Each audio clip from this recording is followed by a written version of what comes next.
सबसे पहले हम आपको अमेरिका लिए चलेंगे व्हाइट हाउस से। महज 3 से 4 मिनट के पैदल रास्ते पर कल जबरदस्त गोलीबारी हुई है अमेरिका में। नेशनल गार्ड के 2 जवान इसमें बुरी तरह से जख्मी हो गए हैं। जो हमलावर है रहमानुल्लाह अफगानिस्तान का रहने वाला बताया जा रहा है। वो साल 2021 में अमेरिका आया था। उसे लेकर CIA के डायरेक्टर ने भी बड़ा खुलासा किया है। जॉन रैटक्लिफ ने कहा है कि अफगानिस्तान का रहने वाला रहमानुल्लाह कंधार में अमेरिका का CIA का एजेंट था। यानी वो अमेरिका के साथ तालिबान के खिलाफ लड़ चुका है, जिसे खुद अमेरिका अपने साथ अमेरिका में लेकर आया था। अब उसके बहाने उन सारे अफगानों को कोसा जा रहा है जिन्होंने अपनी जान जोखिम में डालकर तालिबान के खिलाफ अमेरिका के साथ एक बड़ी जंग लड़ी थी। और इसी बीच अफगानिस्तान की तालिबान सरकार ने भी अमेरिका में जो हमलावर था रहमानुल्लाह को लेकर एक बड़ा बयान दिया है। तालिबान सरकार के प्रवक्ता ज़बीउल्लाह मुजाहिद का बड़ा आरोप है कि ये जो हमलावर था रहमानुल्लाह, उसे पाकिस्तान की ISI ने ट्रेनिंग दी थी। ज़बीउल्लाह मुजाहिद ने कहा कि अफगानिस्तान में तालिबान प्रशासन के पास कंफर्म और भरोसेमंद जानकारी है कि अमेरिका में हमला करने वाले का अफगानिस्तान से कोई लिंक नहीं है। उन्होंने कहा उनके पास जो सबूत है वो साफ तौर पर दिखाते हैं कि रहमानुल्लाह पाकिस्तानी खुफिया एजेंसी ISI से टेरर ट्रेनिंग पा चुका था। वो इस्लामाबाद के रास्ते अमेरिका गया था। ज़बीउल्लाह मुजाहिद ने कहा कि इस घटना को अफगानिस्तान से जोड़ना गलत है। इसे पाकिस्तान की ISI से जोड़कर देखे जाने की आवश्यकता है। लेकिन सबसे बड़ा प्रश्न यहां यह उठता है कि आखिर इस मामले में सच है क्या? क्या रहमानुल्लाह, जिसने अमेरिका में व्हाइट हाउस से महज 3 किलोमीटर दूर गोलियां अंधाधुंध फायरिंग की, क्या वो CIA का एजेंट था या फिर पाकिस्तान की ISI का एजेंट था? और व्हाइट हाउस के इतना करीब हथियार के साथ वो पहुंचा कैसे? इस हमले के पीछे क्या कोई बड़ी साजिश है? कई पहलुओं पर हम आपको विस्तार से जानकारी देंगे, लेकिन सबसे पहले अमेरिका के व्हाइट हाउस में कल हुआ क्या, व्हाइट हाउस के बिल्कुल करीब, इस रिपोर्ट में देखिए। वॉशिंगटन DC में हमलावर को दबोचे जाने की तस्वीरें वायरल हैं। वॉशिंगटन DC की पुलिस और नेशनल गार्ड के जवान उस हमलावर पर काबू करने में जुटे हैं जिसने 2 वेस्ट वर्जीनिया नेशनल गार्ड के सैनिकों पर घात लगाकर हमला किया। हमलावर की पहचान अफगान नागरिक के तौर पर की गई। तीसरे गार्ड ने दबोचा और काबू में किया। हमले के बाद जो तस्वीर सामने आई उसमें दोनों गार्ड आसपास जमीन पर गिरे हैं। वहां खून भी है। पुलिस और नेशनल गार्ड के जवान उनमें से एक को CPR देता नजर आ रहा है। अगली तस्वीर में हमलावर को एम्बुलेंस में डालते देखा जा सकता है। उसके हाथों में हथकड़ी है और उसके कपड़े फटे हुए हैं, जिन्हें शायद किसी विस्फोटक की आशंका को देखते हुए फाड़ दिया गया था। नेशनल गार्ड्स के दोनों जवान बुरी तरह घायल थे। उन्हें हेलीकॉप्टर के जरिए अस्पताल शिफ्ट किया गया। उनमें से एक की पहचान एंड्रयू वॉल्फ के तौर पर की गई। अमेरिका के राष्ट्रपति डोनाल्ड ट्रंप ने इसे आतंकी हमला करार दिया और कहा कि हमलावर को कड़ी से कड़ी सजा दी जाएगी। यह हमला और इसकी लोकेशन इस वजह से भी बेहद अहम है क्योंकि यहां से व्हाइट हाउस महज 800 मीटर की दूरी पर है, जहां अमेरिका के राष्ट्रपति रहते हैं। वॉशिंगटन DC में जहां हमला हुआ वो फेराकुच वेस्ट मेट्रो स्टेशन के पास है। यहां से व्हाइट हाउस की दूरी महज 800 मीटर है। हमला दोपहर 2:15 बजे और भारतीय समय के अनुसार रात के 1:15 बजे हुआ। उस वक्त राष्ट्रपति ट्रंप व्हाइट हाउस में नहीं बल्कि फ्लोरिडा में थे। लेकिन हमला चूंकि अमेरिका की राजधानी में हुआ था, लिहाजा वॉशिंगटन DC को लॉकडाउन कर दिया गया। पहले से तैनात 2000 नेशनल गार्ड्स के अलावा 500 और जवानों को तैनात कर दिया गया। देखिए, ये एक बहुत बड़ा हमला है 9/11 के बाद। इस तरह का एक अटैक वॉशिंगटन DC में होना, आपको मैं याद दिलाऊं कि 9/11 के दिन पेंटागन में एक प्लेन गिरा था जिसे हमने टेररिस्ट अटैक नाम दिया गया था। और उसके बाद आज यहाँ पे एक ऐसा अटैक हुआ है जिसे फाइनली यहाँ पे लोग कह रहे हैं, यहाँ की जो एजेंसीज हैं, प्रेसिडेंट ट्रंप ने खुद ने आके कहा है कि एक टेररिस्ट अटैक है। तो ये बहुत बड़ा हमला है।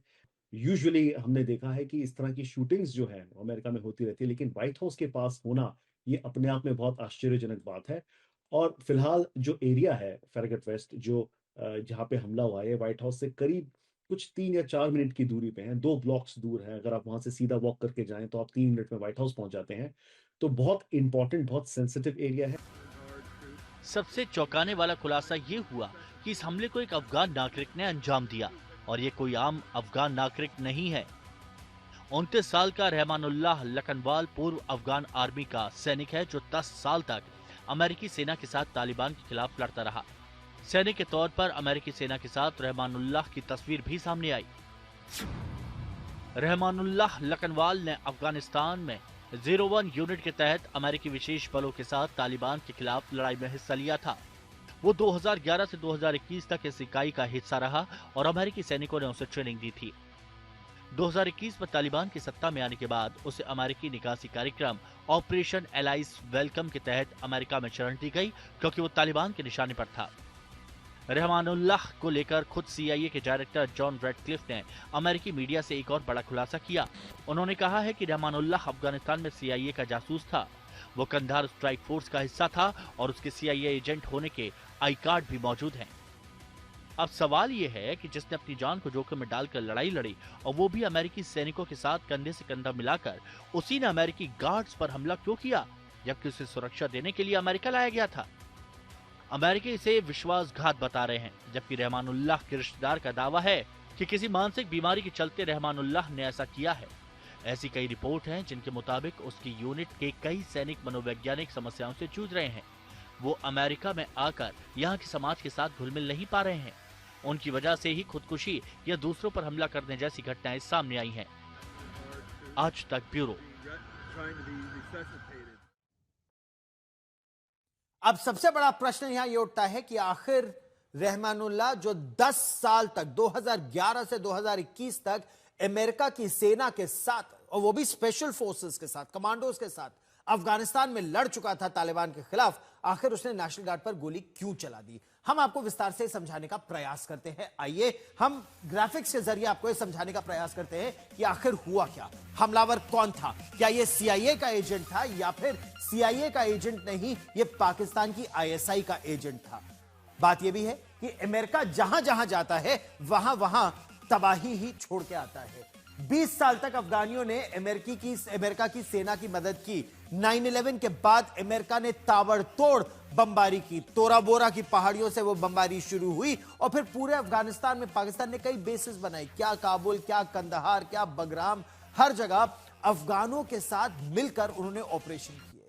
लेकिन क्या ये अमेरिका की गलत नीतियां हैं? क्यों जो बाइडेन की जो पॉलिसी है उसके तहत 1,20,000 अफगानी वापस लाने थे उनको अमेरिका, ये 1,20,000 अफगानी जिन्होंने अमेरिका की मदद की थी इन 20 सालों में। ट्रंप प्रशासन का बयान था कि इन्हें नहीं लाया जाना चाहिए था, तो इसको लेकर विवाद शुरू हो गया। फिर ऑपरेशन एलाइज के तहत जिन लोगों को लाया गया उनमें से कई सिपाहियों को तो ले आए लेकिन उनके परिवारों को वहीं छोड़ दिया और परिवारों के साथ फिर तालिबान ने बदसलूकी की। इससे भी लोगों के मन में बहुत कुंठा, बहुत गुस्सा थी। अमेरिका में अफगानी थे, वो अपने आप को अपमानित महसूस करते थे। अफगानियों को वीजा देने की प्रक्रिया, इस पर रोक लगा दी गई। तो कई सिपाही आ गए, अफसर आ गए, लेकिन उनकी पत्नी, उनके बच्चे, उनके बूढ़े माँ बाप वो नहीं आ पाए और उनको तालिबान ने अमेरिका का समर्थन देने के आरोप में तंग करना शुरू किया। ट्रंप ने अफगानियों से बगराम एयरबेस मांगा था, वो तालिबान ने साफ इनकार कर दिया कि उनको नहीं दिया जाएगा बगराम एयरबेस।